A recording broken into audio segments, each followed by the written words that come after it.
It's a very difficult thing. We are going to pray for forgiveness shortly. But I just want to encourage you on this subject of forgiveness.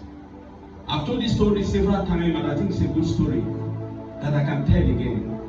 About a woman when I was in school, the secretary to my Ph.D. then. She was in labor and she needed to go to the hospital. Her husband was not around.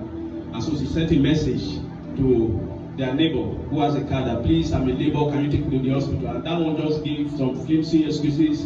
I'm busy, I can't go, maybe I don't afford the car. He just said something. And so this woman had to struggle in labor to get the taxi and went to the hospital by herself. Then eventually she put to bed and they came back home. And one day he was surprised because I talked with this man and I was like, honey, can you not remember what I told you this man did? But for the man, like, yeah, he did wrong, he apologized, and we just move on. But the woman said, no. And what he did is very bad. I can't forgive him. But she became a Christian, or she became born again. And long time after that, they departed. They were not living in apartments. The neighborhood was not there.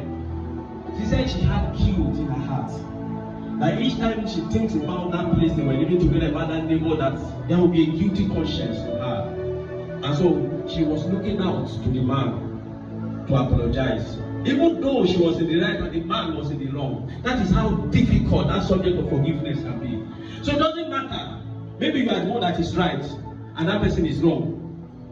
And you find out that what malice comes out of this kind of relationship. When somebody has wronged you and the person is claiming innocence, then you like, are you not the one that's supposed to apologize to me? If you can't apologize to me, okay, I won't talk to you again. That is how malice gets started. As from the time the woman was telling the story, she was not able to find that man. She said, I'm looking for that man to talk to him, to even apologize, even though she was in the right. I just want to appeal to you, church. Do you want to walk with God? You have to be careful. You have to be careful. I read a book. Okay, the book I actually read is by A.A. Allen.